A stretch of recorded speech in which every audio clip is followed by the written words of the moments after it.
everyone. Welcome to Donna's Happy Hour. Thank you so much for joining me today. I have a real treat for you. His name is Paul Brower. He is going to be singing some of his original music. So I want you to get comfortable, grab your drink, whatever it may be, because I'd like you to spend the next hour partying with me. Paul, thank you so much for joining me tonight. I really appreciate it. Paul is going to be doing, as I said, all his original music. And I want to ask you, when did you start writing? Oh, just probably at the end of high school when I went into college, and that of course was influenced heavily by the Beatles and the Rolling Stones and Frank Sinatra and classical music. So a whole range of people that influenced you. I just absolutely love music. Okay. And when did you start playing guitar? 13. Okay, so you were younger when you started playing guitar, and then you started writing when you were in your later teens into college. Yes. And did you have any partners that you wrote with, or was it strictly your own? Initially, it was just me, and then I studied music, and we had a eclectic group of family and friends that all played music. That helps. So we played football together, we ran track together, we worked together, we went to school together, and we said we can make a little money playing music. and that's how it works. Isn't that? Yeah. Well, that's the best way, because that's, I think, how most people get involved in music, is that their friend played, and the next thing you know, you're jamming together, and before you know it, it's a way to make money. And besides the fact that you're having fun, to bring that point into it. And if you're playing music and singing, right, chances are you're not doing things that are going to get you in trouble. That is true. Hopefully, anyway. But that's great. So now, once you got out of college, did you continue to play, or did you? Obviously, most people start careers, and both. I got into mental health and worked in a lot of group homes with troubled adolescents. Oh wow! Kids that were on their way to Department of Youth facilities. Right. There would always be a last option for a lot of those kids before they were sentenced. And I got into that, and then I went down and worked at the asylum, the Mid-Hudson Forensic Psychiatric Center, when it was Mattawan, and corrections was troubled, and they really couldn't deal with the psychiatric care of inmates. It was problematic for them in every jail. But on a happier note, I want to go back to your music, because when we were talking earlier, briefly, you were saying something about that you used to do writing songs for commercials? I did. I wrote a lot of... I wrote, let's see, I'll Take New England. That was nominated for a Clio Award for International Excellence for New England Tourism. Okay. I did Hudson Valley, I Love New York stuff. Catskills, I Love New York. Even if you remember Playtogs. Oh, sure, of course, yeah. Like those jingles and greens and rosebuds and stuff like that. I did commercials for the United States Army, for Chiquita Bananas, for Boston Gas, for Oklahoma Tourism. Oh my goodness. So I got to do I got to sing with Luther Vandross and all the best jingle singers, and Valerie Simpson. And now, you also said that you wrote something for Frank Sinatra. I did, for Joel Diamond, for Silver Blue Music. He was producing Helen Reddy and Engelbert Humperdinck. Okay. And Engelbert covered a song that I wrote called "A Chance to Be a Hero," and he released it on 4 records. Wow. He just got an award from the Queen for his Freeman Award for the benevolent work that he's done in the United Kingdom for children. Wow. And I saw the video, and they were using my song "A Chance to Be a Hero." Wow. And it really brought me to tears. Right. And he was very nice to me. And Joel Diamond asked me to write a song for the Rat Pack. Wow. So I wrote a song called "For a Few Good Friends."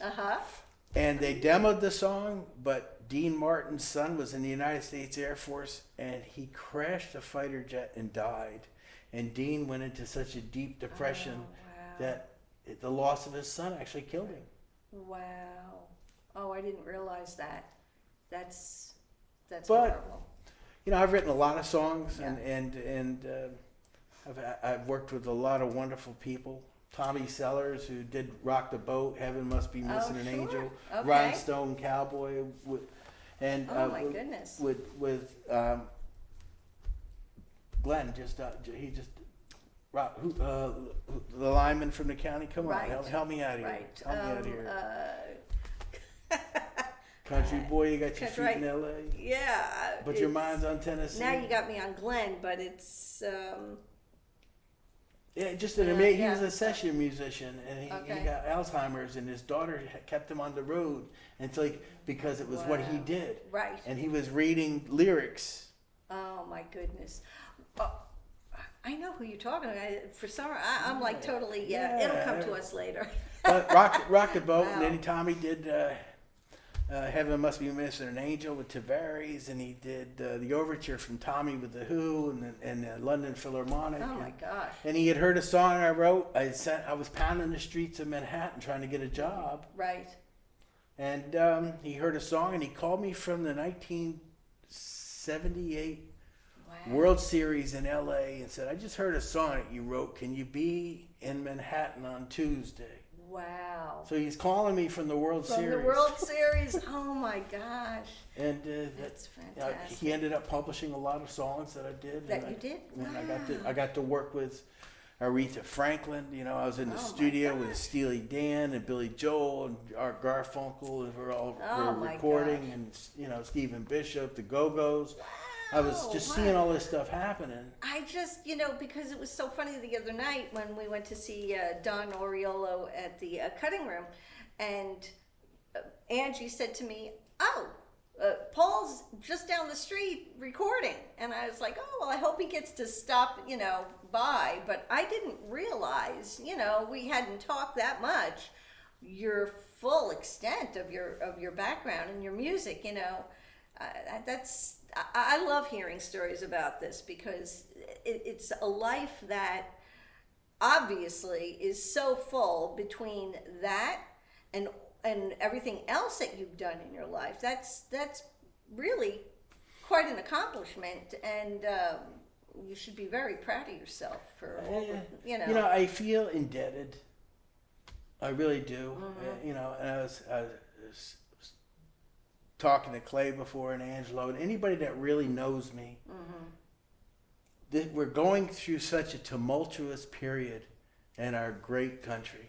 Yes. And we just have to realize that, listen, you can be over here and I can be over there, but I tell you what, if something happens to you, I'm coming over there to help you. Right. And I just feel compelled to volunteer. I worked 43 years, 32 years in the same place, the same dangerous place, and a lot of my friends, a lot of my colleagues didn't make it. They're gone. Right. They're gone, and I have the opportunity to work with veterans. Right. I have the opportunity to work with children and to continue to, perform volition. Right. I ride with the Blue Knights, New York 20. I ride with the Fraternal Order of Police, 188. Wow. I get to ride escort for Rolling Thunder. Wow. I'm 67 years old and I got a big Harley. Life is good. Well, life is good. And you know what? Life is short because unfortunately we just never know. But anyway, I want to get you up and singing. Can you tell me, I know the other night, not the other night, but about 2 weeks ago, I heard you sing at West Town. Fair. And you sang a song that was about Woodstock. We're recording that song down with kidding. John Terrell, who I met in 1978, recorded me when I went down to Manhattan for Tommy Sellers. Oh my God. And John Terrell was the number 2 engineer there. Right. And he and Alan Varner recorded me. And since 1978, we are still best friends. Wow. And we saw a lot of people, in that industry, just like anything, right, a lot of drugs, a lot of alcohol. And I don't mind. I'll tell you right now, I'm sober. I don't drink. I don't use tobacco. I don't take drugs. Right. I know people do it. I don't judge other people. Right. I'm just a volunteer. Right. Well, unfortunately, we lost so many good artists because of drugs, because of drinking, and unfortunately, they didn't know where to draw the line. And they were young, they were making lots of money. There's so many variables that go into it, but the bottom line is it's really a shame that we lost a lot of talent because of drugs and drinking, and the fact that you can reach these children at a young age and make a difference in their life is so important. Now I've moved on to older children. Now you moved on to veterans. Well, that's all right. That's because we're all children of God. I don't know if for people that don't believe in God, don't be offended. Right. Those are my principles. Mm-hmm. No, I agree. We are all children of God, and the thing that we should all learn is treat one another like you want to be treated. And there really is so much truth in that. And, when you think about like the 10 Commandments and all of that, it's a very simple premise. Do unto others as, you don't really want to do that in the sense of unto you, but you want to treat people like you would like to be treated. Again, if somebody needs a hand, you help them. But let's get you on the guitar there, because that's why you're here. Glenn Campbell. Glenn Campbell. What a genius. Yes, he was. Yeah, and you're right. He did have the Alzheimer's. That's right. And there was another, and that's who I was thinking of, Chris Christopherson. Now he wound up with. They thought it was Alzheimer's, they thought it was MS, but it actually wound up being Lyme disease. Which gets many times misdiagnosed. They think it's MS and it's really Lyme. I spend a lot of time outside. I get tested every year. Yeah. Because I'm a avid bow hunter and I hunt, and any more of my hunting consists of being up in a tree stand reading the Bible or the Constitution and taking pictures, because as you can see, I don't rely on the sustenance anymore. Well, I want to thank you again, and let's get rolling here. And again, Paul Brower.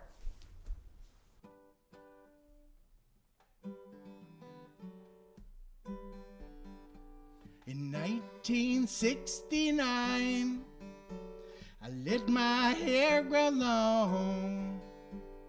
Took a ride upstate New York, Max Yasker's farm.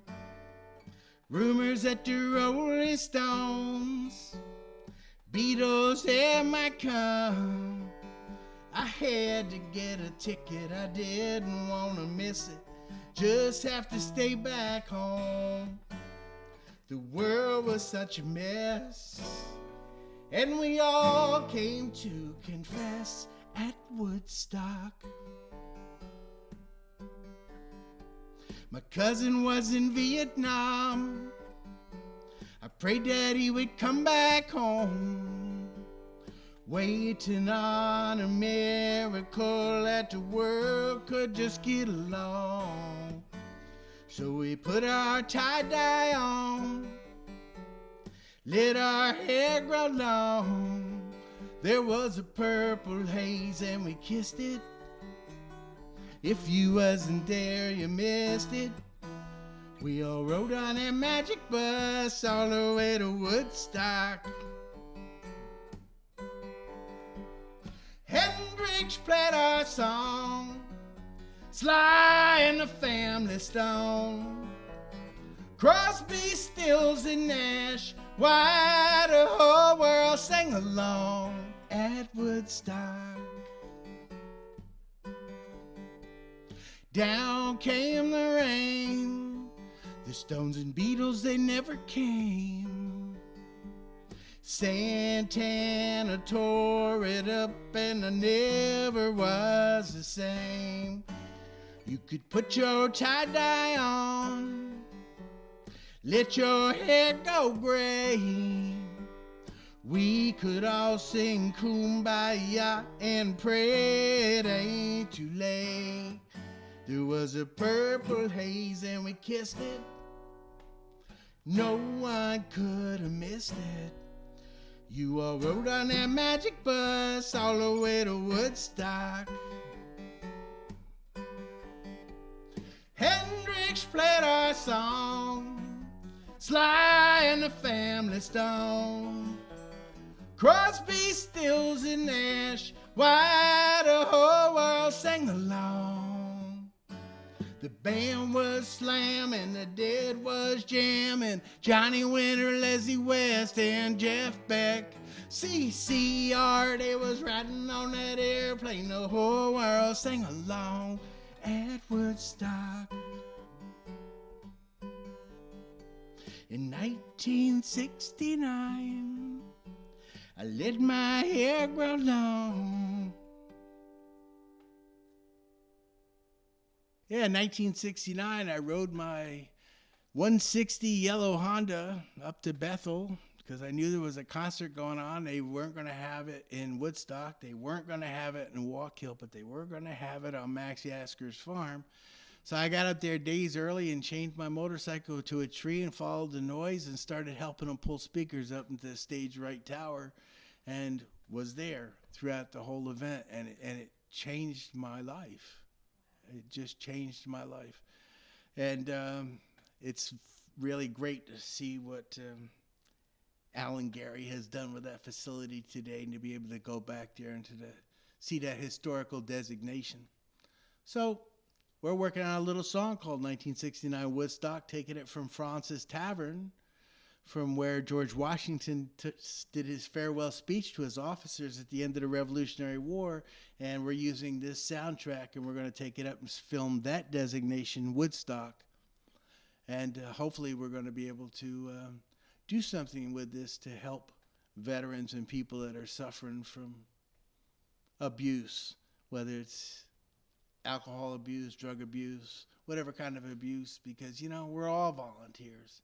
And we're all Americans, and there's no greater country in the planet, in the history of the planet, than America. So that's why I wrote that song, to give it away. I'll play you another one I wrote.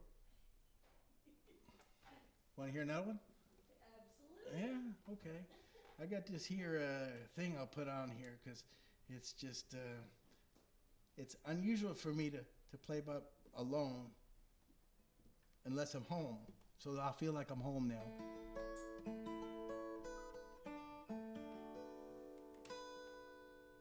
You don't mind if I tune this? Because it's horrific if it's out of tune.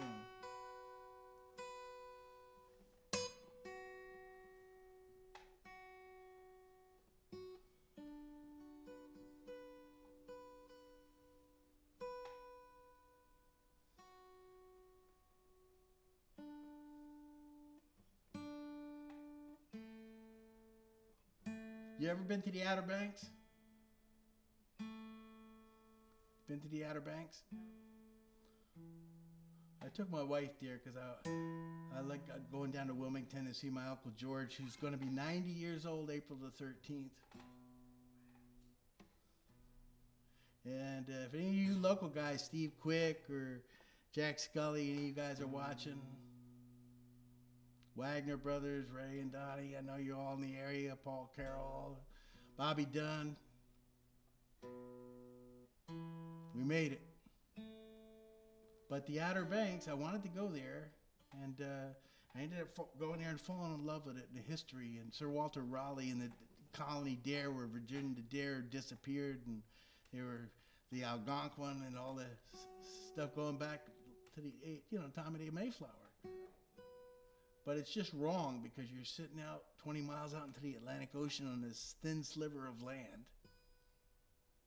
And I wrote you this song.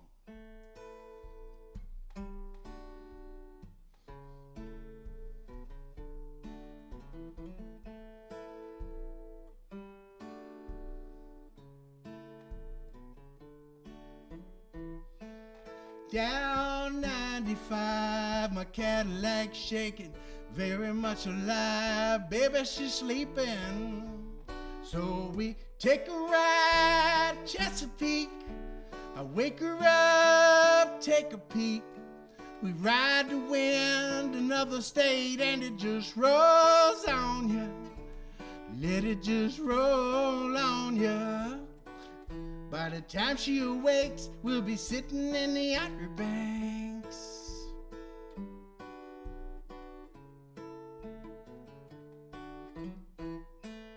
Found a good cure, got a remedy.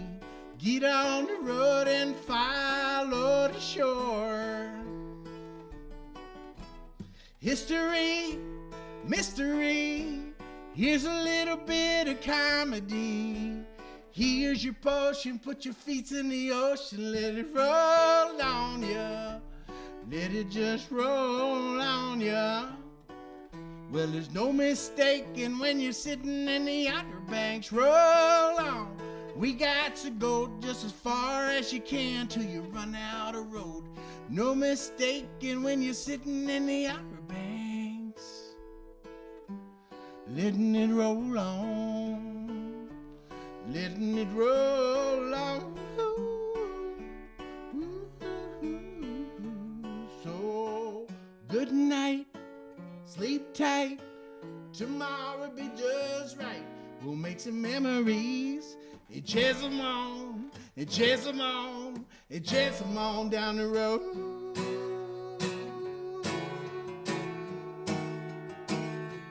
Watching it roll on.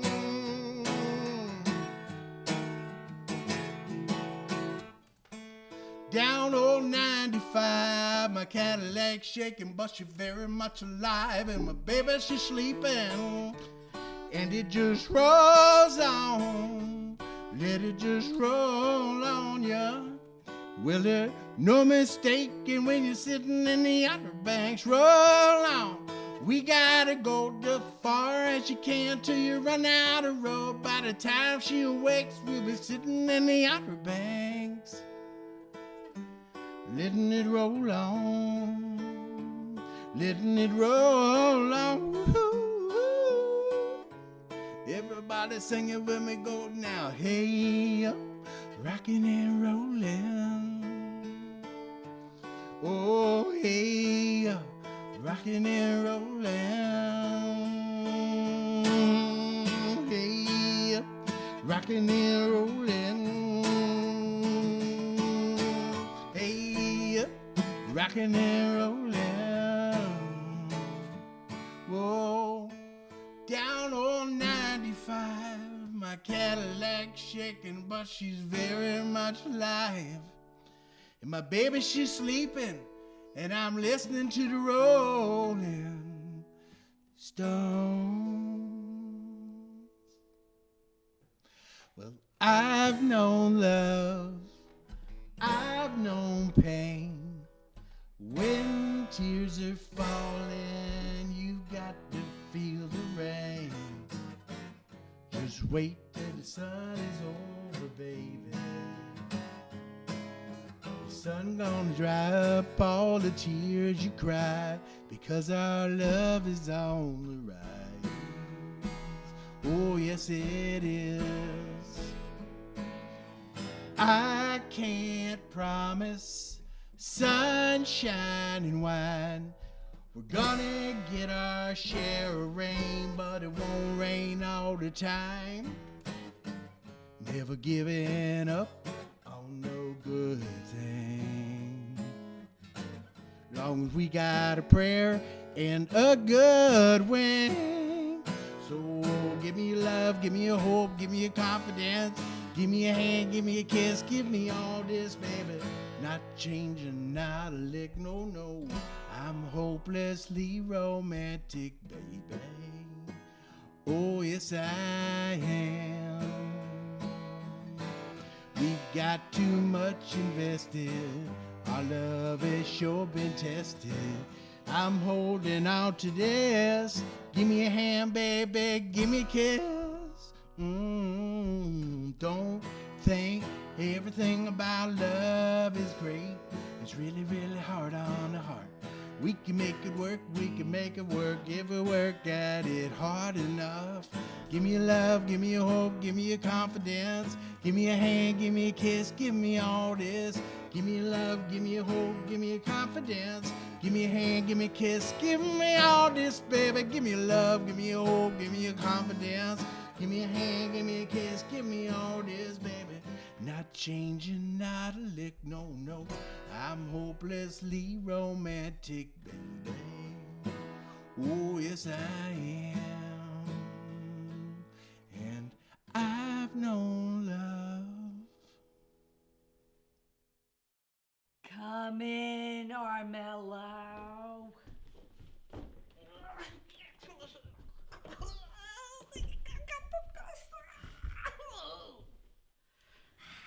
And what can I do for you today, Armello?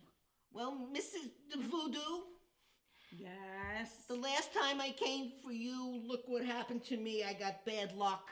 I told you the ball knows you. You were so right about it, Mr. Voodoo.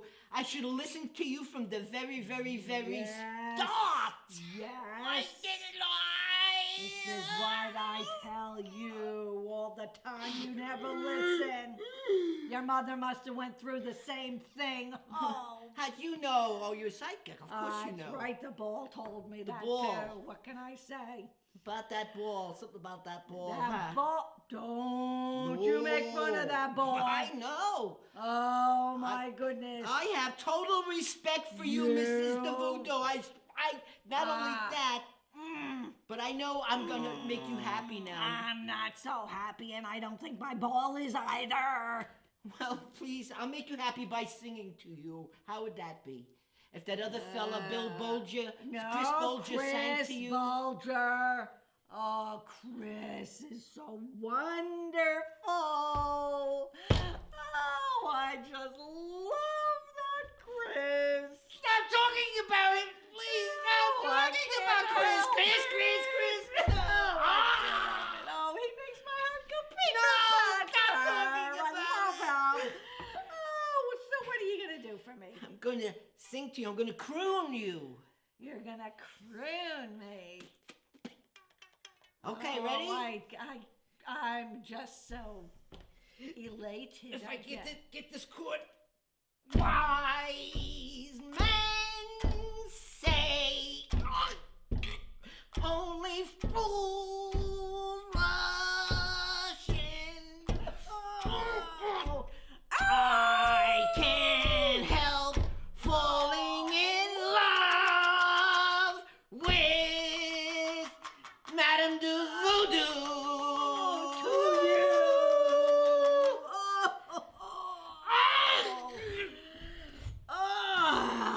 Is she happy? Oh. I don't see nothing happening with the ball. Oh, you happy? I hope.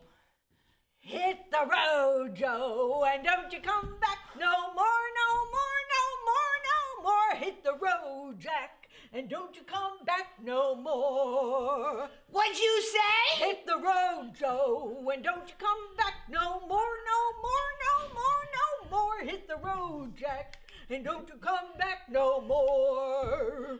Okay. Hit the road, Joe. I'm going. Except Huh? I need the dough. The dough? You what? 500 smackaroonies, Joe. That song did not cut it. Come on. What could I do to please you, Mrs. It's not me, and I will tell you what the ball said. Do you want to know what the ball said? I'm almost afraid to ask you, but go ahead. The ball said, be aware of things around you. Be aware. Okay. 1, 2, 3, 4, 5. 500. 500, all right. Well, you know what? Smackers. I'm feeling rather kind and generous tonight, so I'll make it $4.99 for you. Oh, thank you! I knew you worry, Joey. You come back whenever you want. Wow! $4.99. I knew that would do it. And remember what the ball said. Be aware of things around you. Oh, couldn't get any worse for me. All right. Couldn't get any. I gotta go now. I gotta Yes, see a you man do. about a dog. All right. Good night. Goodbye. Aware, she said. Be aware. Ella, be aware. I'm aware of everything. I'm gonna be aware of everything.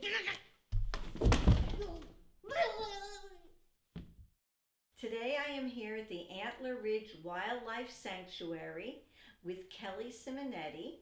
And Kelly, you are the founder of Antler Ridge, correct? Yes. And how many years ago did you open? We opened the sanctuary in 2002. We bought the property and really just bought it as a place for us to live, but I love the animals, and then one thing led to another, and now we have a wildlife sanctuary. Well, that's usually how it works, when you have a love for animals, and I love animals, and if I had the property, my husband would be in the same boat as your husband, Yeah. but obviously he goes with it.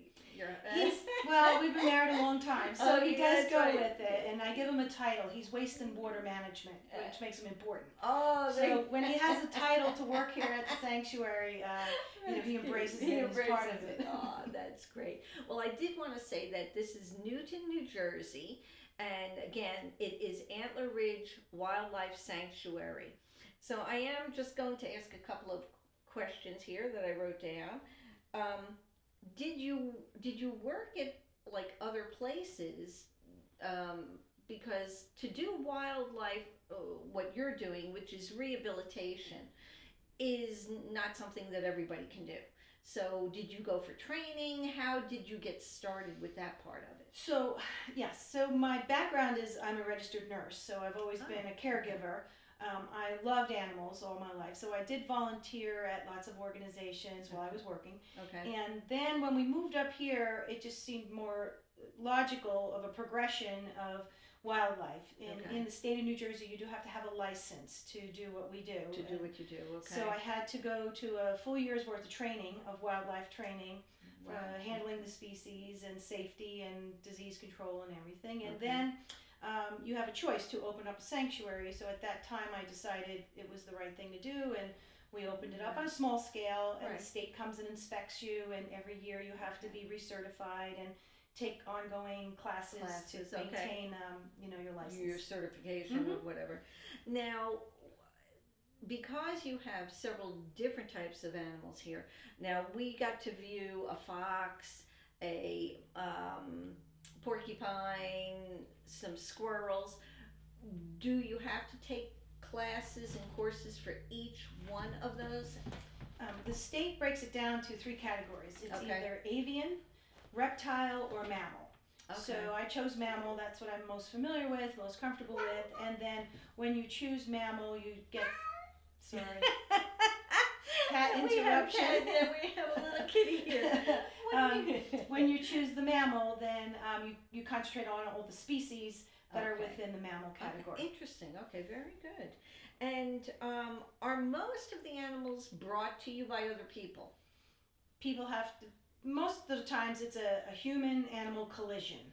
Okay. So the misnomer is people think, well, if you touch a bunny nest, the mother's never going to come back to it. Maybe they were mowing their lawn or gardening and they came across this animal. Right. We try to encourage them to put the animal back and let the mother come back for it, but in some cases it's not possible. Okay. Maybe the mother is deceased or the circumstances aren't just correct for that. Okay. They'll reach out and find a wildlife rehabilitator in their area, Okay. make an appointment, and then bring the animal up. So the animals do come from the general public Okay. that are willing to save them. Okay. And now, for instance, you had told me that the fox had a broken leg, was it? Yes. And so, who comes in and obviously a vet, you had to get a vet involved. Do you have somebody that you work with, and do they donate their time and to the cause? We have several vets on our license. Okay. And each vet specializes in certain species as well. So the fox was actually brought to our vet to start with. So whoever hit it with the car brought it right there to the vet. The vet performed the surgery on the animal, and then we've been rehabilitating it since that time. Okay. So, and then some of the other animals, if public does find them and they don't take it to the vet, we will then triage it and bring it right to the vet after that moment. Okay. So let me ask you this. So what is the largest animal you have had to rehabilitate here? So, large is relative to what comes in at the time of it is. So our range is from, the range goes from mice to bears. It does. Okay. So we cover everything in that range. So yes, a bear is the largest species that we have, but when they come in, they're obviously small. So the bears come in at maybe 3 to 5 pounds, and then we'll rehabilitate them up to 120 pounds, and then they're released. So that, size is kind of relative. Okay, so relative. Okay. So it's not like, now let's say they found a full-grown bear that was hurt. They have to call the state first. So there are guidelines. So if somebody did call me, I would immediately call the state. And there is a bear team, and the bear team comes out, and then they evaluate. Usually an adult is very difficult to rehabilitate. Really? And usually if people find them, they've already gotten some mortal wounds that they may succumb to anyway. The deer, an adult deer, again, very hard to rehabilitate. But in the springtime, all the babies come, so the babies are easy to, rehabilitate and release. And to release. Interesting. And what is the smallest? If you want to, if there is a smallest, the smallest to come in has been a very tiny mouse that was probably just born, and I don't think anybody in the facility could even see where its mouth or its eyes were because it was so tiny. Wow. And that's really difficult to rehabilitate at that point in time. Opossums are also very tiny when they're born. Unbeknownst to most people, when a possum is born, because it's the only marsupial in North America, it's born and it goes right into the pouch. It stays in that pouch for 6 weeks. Okay. So by the time the public sees an opossum, it's already 6 weeks old. 6 weeks old, okay. So interesting. Sometimes what we'll find is somebody will hit an animal or find an animal on the side of the road. They'll bring us the mother, and there'll be some tiny babies inside there. Very hard to rehabilitate and recover at that point, but we try. But you try, right. Now today we were fortunate, we got to see some squirrels, and they are 10 days? Those squirrels were 10 days old. 10 days old. And oh my God, are they precious. That is just amazing. Their eyes aren't even open yet. And we are actually now, we're talking about coming back for the release of those particular squirrels, which is going to be very exciting. But I would be willing, I would love to even come back for maybe the release of the fox, or, whatever you feel. There's many species that we'll take in. Okay. They'll all come in at various sizes, ages. And the raccoons are obviously the funniest because their little hands will open and do everything. Right. They have the best expression. The fawns are the sweetest. They are obviously don't hurt you or don't, as babies, and they have those big eyes, and everybody just loves them to death. Just can't, right. But a year later, when your tulips are blooming and they are now adults, and they eat all your tulips, they're not so cute at that point. Not so cute at that point. But whenever we have something that is releasable, and our goal is to release everything. Obviously, that's our long-term goal. It takes about 12 weeks from infant to time of release. It's about 12 weeks. So in the next 12 weeks, if you can stop by and visit us, and then we can, put you on the next release. We definitely want to be here for that. So how do I want to word this? Where do you release them? Do you have to go to where you found them? And is that always possible? Excellent question. By the standards and the laws of New Jersey, you have to take them back to the county from which they came from. Oh. Now, having said that, when we are getting tiny little raccoons or little possums out of Newark or out of, very, very urban types of city areas, Right. it's almost impossible to put them back. Say, yeah. So as babies, and if we get one or two, we try to make a unit or a family unit. So we may take several together and put them together, Right. which is then tough. Where do you release it to? So we try to release to the county that has the least opportunity for collision in the future and is the best for them to survive. But if a junior came in or a young adult came in, we would put that animal back to where it came from. Okay. So, for example, the opossum that we have in there is really a city opossum. Okay. He was born in Newark. He knows how to run the sewers in Newark. Oh, wow. And he knows how to garbage pick. Wow. He really Wow. doesn't know how to hunt Right. and dig out of streams. Right. So we have to take that into consideration. And so the survivability of that animal would be much better Right. back in the city Right. environment than the country Than the environment. country. Interesting. And in general, what is the survival rate of the animals that you release? And is there any way to monitor that? There's no way to monitor it. No way. Okay. We just try to look at the law of averages that the average bunny lives a year or two. That's the most that they'll live Really? in the wild. Wow. They're the Okay. lowest part of the food Right. chain. Food chain. Okay. Right. We've had a bobcat that came in, and bobcats are on the threatened and endangered species list in New Jersey. They are. So they have to Wow. be handled with the utmost care. Right. They are usually a victim of trapping, Mm. which, because you cannot trap them, they have to be turned over to us, and we recover them. Right. And last year we recovered a bobcat that had been previously ear tagged 20 years ago. Wow. So that animal was 20 years 20 old. years old. Wow. So that's great. That means that as an apex predator, they're very high up on the food chain. Right. They're going to live longer than animals that are kind of lower in the food chain. Right. So we Right. think the average survivability of these animals out in nature without human conflict and in somewhat of good conditions, Right. they'll live between 3 and 5 years. Wow. So we do an awful lot of work Right. Right. to not have animals live That that long. long. But then again, that's for each species. That's their life. Whatever their life Expectancy out in Okay. the wild. Okay. It's not Wow. easy living in the wild. No. No. It's definitely not. Definitely not. But no. on the other side, you have to account that if they all lived, we'd be overwrought. So it is Mother's Nature's way of making sure survival of the fittest Right. and Right. Right. the way of the land. We've been encroaching on a lot of their habitat, which We makes have. it very difficult for these Absolutely. animals Yes, to they're survive. losing their home. They're you know. losing their homes. Yes. They're becoming isolated by the highways Right. and byways. So it's it's a rough life. It is. It's It a is. really rough life for these Yeah. animals. And so I just want to check my any other. Oh, actually, yeah. So in regards to coming to visit, is it open to the public, or do you have to make an appointment?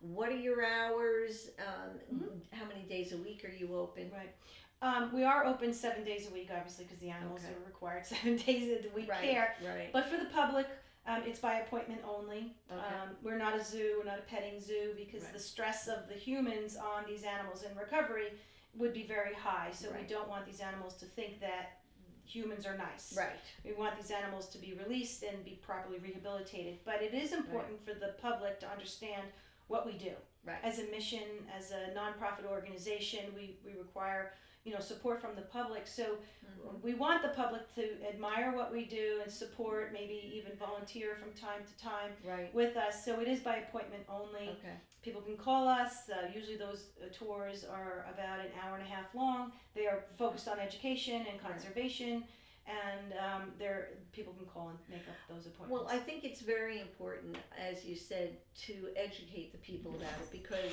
one of the things that they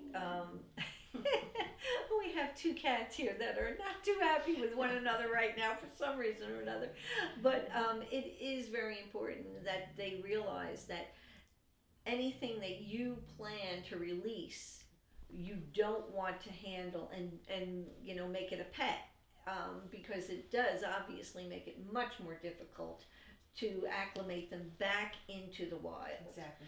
And one of the things that you were talking to me about is that you have a bazaar of We have 4 signature events a year okay. that are part of our fundraisers. We have a baby shower, which is coming up in April. And all our events are listed on our Facebook page and our website. But we have a kickoff baby shower on April 7th where people come. It's a beautiful brunch. We give a little seminar and you bring baby shower gifts. And baby shower gifts are paper towels, laundry soap, bleach, all those things. And we have a wish that you can use that we use here. So we do that's have a great. wish list.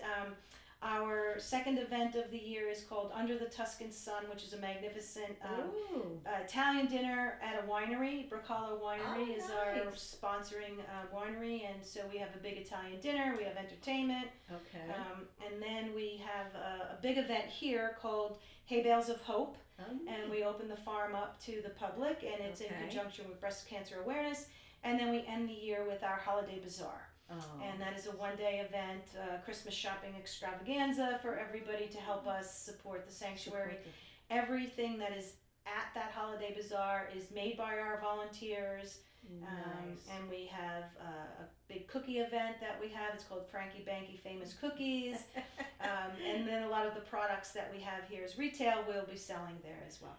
And do you already know the dates of those events? I do, not right immediately, but I have. I can but give they can those go to you. onto your website and give your website.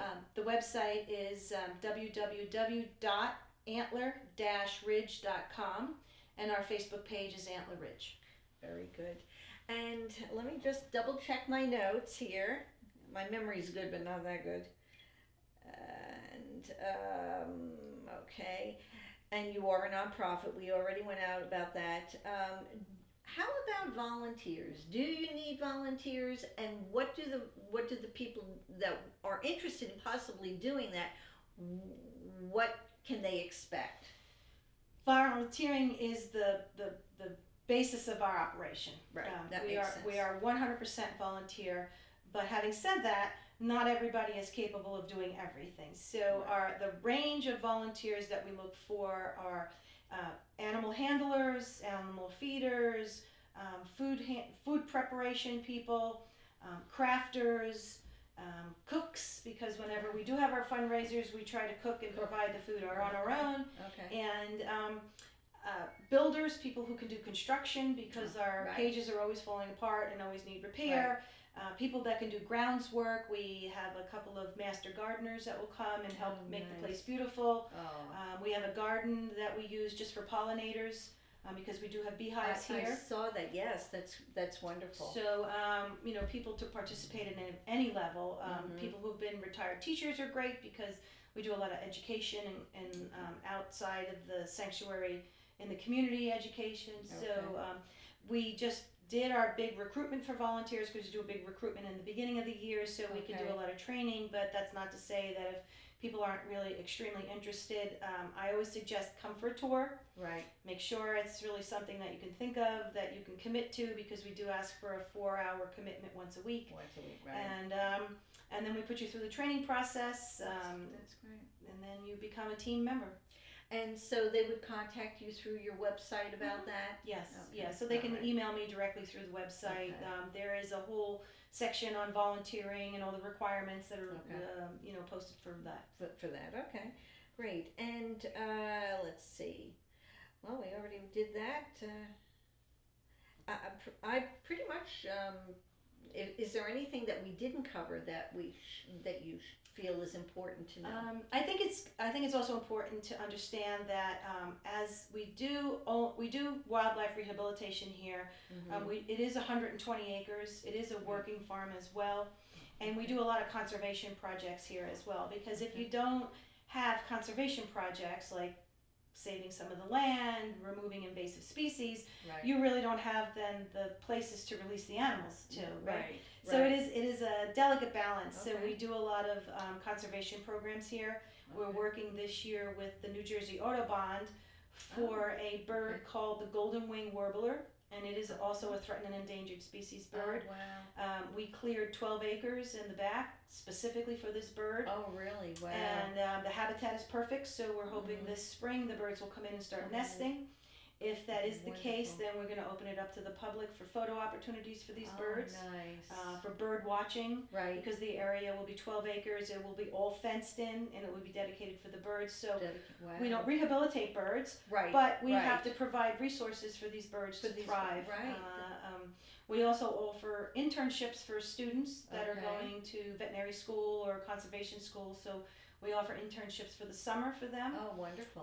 Okay. A lot of places don't like to have interns. We love having interns because they're much younger and energetic than a lot of no, us. I mean, it makes sense. And you know what? Hands-on is the best thing, It is. honestly, to It me. really is, yeah. You know, so it's a great learning tool, and you benefit, they benefit, you know. And all our interns that we've had over the past years, we've had 3 of them go on to vet school. We wow. have volunteers right now that have been with us for 4 years. They are in vet school right now. Oh, wow. So I feel we're really contributing, to Absolutely. the future of wildlife Oh, medicine. well, right. And if we have interns come for conservation efforts, then that will only help, out in the community for people to understand. Absolutely. And, keep the message out there that yes, we do rehabilitate, but we want to teach everybody about the future as well. Right, absolutely. Well, I want to thank you so much for letting us come to your beautiful farm. I have to tell you, it's just lovely here. And if I stay much longer, I may not leave. Oh, you can always stay. We'll put a little bed in the schoolhouse for you. You'll put me to work, and that's okay. That's for sure. Well, thank you so much. Thank you for coming, and look and forward again, to it is. Antler Ridge Wildlife Sanctuary in Newton, New Jersey. Thank you. Thank you. I will be showing you a skit that was done about 10 years ago and was written by Wesley Crick and Joe Dobonowich, and it's called Specific Insurance. And as we know today, how important it is to have the right insurance for the right thing. Hope you enjoy the skit, and have a great day.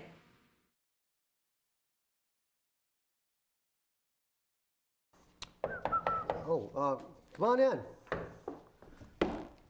How you doing, sir? My name is Joe Specific from Specific Insurance, and your name is? My name is Al. Al, Al? think about it. I like that. I'm only kidding. It's Al Jones. Okay, Al, we'll sit down and have a seat and tell me why you're here. All right. Well, I'm just thinking about some insurance. My wife told me to come check you out. She recommended you. Came to the right place. All right. She gave me some things to look at. I don't know if you got. Well, we have all kinds of interesting policies, and maybe if I just show you some things, you can look it over, and we can decide what's best for you. A lot of people are actually asking about space junk protection, with all the stuff falling from outer space and everything, and I almost got hit by a lead pipe the other day. Space junk? It's really a problem. Let me tell you something about space junk. Yeah? My nephew, his house got hit by space junk. Yeah. And There you go. no, but you don't understand. Can I run some figures by you? He put that space junk on eBay. Whatever you do with that, he got $3.5 million. I'll never be that lucky. I'll never get hit by space junk. I don't need it. Next one. Well, are you sure? Because it looks like it could be quite a lucrative business. No, it won't happen to me.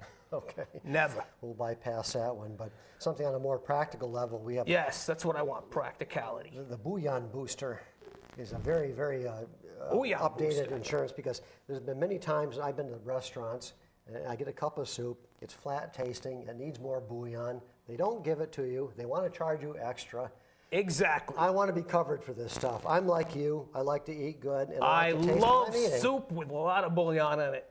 But unfortunately, and you didn't know this, so bad news for you, but I'm the secretary treasurer of the local bouillon club. And as an officer, I am required to carry bouillon with me at all times, so it's never a problem. I'm always covered. Okay, because it even covers for the soup you make at home. That's okay. I got plenty of bouillon, so please Okay, well, tell me what else I you guess have. we can move on, because there's lots of things. I'm sure you can find something here Thank that you. will interest you. Scam insurance is our best seller. Oh, that sounds good. This insurance will cover you for any type of scam imaginable. Any they type of insure you scam? yeah, if you're out your life savings, or if you lose the money from your child's piggy bank or something, buying these, some kind of product and you can't get reimbursed. Scam insurance is what you need, because they'll reimburse you for all of this stuff, and it's very reasonably priced. Reasonable, that's what I like. What is the reasonable price? Well, $13.99 a month. You can't beat that. $13.99 a month? That's pretty reasonable. I'm sorry, sir. $1,399. But $1,399. It'll cover you for any kind of major scam. Up to the age of 99.9 and up to $99,999.99. So where are you going to find a deal like that? If I get this insurance, I'm going to have to get scam insurance for this. Then I'll be paying twice as much. Get out of here. You are a funny guy. Go to the next one. Okay, well. Give me something I want. Something related to scam insurance is deductible insurance. Where you have deductibles in various policies. Everything's got a deductible. Annoying, right? $40 here, $20 there. Now, I'm like you. I don't want to pay these things all the time. No, who does? This deductible insurance will pay it for you. All your deductibles will go on this. All right, I got one question though with this. Yeah. Does this policy have its own deductible? Well, to tell you the truth, it does, but it's a very low cost. What's the low cost? It's only $250 for one-time payment. And after you pay that, then that deductible is covered, but that deductible is not covered on this policy. You'd have Go on. You'd have to buy a separate I don't want policy it. to cover. I need scam insurance for that one too, I think. So keep going. Okay, well, since they were talking about, everyone's talking about medical things, and insurance costs and everything is getting so expensive, I would recommend someone of your age, and probably mine too, vein replacement coverage. Vein replacement? This will cover any vein in your body up to 6 feet long. Vein and replacement? 3 millimeters thick. What, have you been reading some kind of crazy science fiction? No, this is a real thing, and I know it's true because I read it in the National Enquirer. Vein replacement. And it's made with the new Stretchoflex technology. You know what? So these veins won't snap, Listen, crackle, or pop. I went to my doctor recently, and I'm pretty sure, even though I really wasn't paying that much attention, I only have arteries. I don't have any veins, so this is not the thing for me. Are you sure? I'll have to get back to you on that, but I'm not interested anyway. What else do you have? Okay, well, since summer's starting to come around, we have a very interesting ant replenishment insurance. Now, you work in a garden, don't you? Well, I have a garden. I enjoy working in the garden. My wife enjoys working in the garden. Well, you know that you must accidentally step on ants once in a while. Step on ants? Well, sure, like they're everywhere. They're hard workers in your garden. And I don't like to kill things, and I'm sure you don't either. And look how many ants that you accidentally step on in the course of a 6-hour day in your garden. This insurance will replace 100 ants a day in your garden. And again, at a very reasonable cost. First of all, I don't think, from past experience with you, I don't think it's going to be that reasonable. And second of all, we have no ants in our garden. They're all in our kitchen. If you can get them out of the kitchen into the garden, that'd be great. But we spent hundreds and hundreds of dollars with exterminators trying to get that. I don't think this is... We're starting to underwrite a policy right now about ant kitchen coverage. But if you want to think about it further, the ant replenishment insurance, it only goes up to March. Only March? No, I want full year coverage and nothing at all. And I basically want nothing at all. What else? Do you really have anything here, seriously, that's going to really apply to my life, that's not going to cost me an arm and a leg? Well, I really thought that my policies are reasonable, but the one that everybody's buying, without exception, and I've been in this business for 37 and a half years, is clothes rip insurance. Because I'm always clothes rip insurance. Clothes on things. You walk out the door, your elbow gets caught in a nail, you rip a good suit of clothes, and there you go. You're out, $250. All right. Levi Brothers suit. You know what? You're a well-dressed man. Can't you see yourself, being insured and have a little bit of peace of mind? I must say I am very well dressed, but these clothes I bought in 1975. There's not a thread out of place. I'm very careful with my clothing. I have 3 pairs of pants, 2 shirts, not a tear, not a thread out of place. Can I at least give you my forms here, and you can take them home and think about it? No, I don't think I'm going to need any of these forms. So you know what? I think I'm just going to get out of here. Get out of here. I'm sorry you feel that way. Oh, no. My pants. You should have had insurance. Yeah, you're right. Hold on.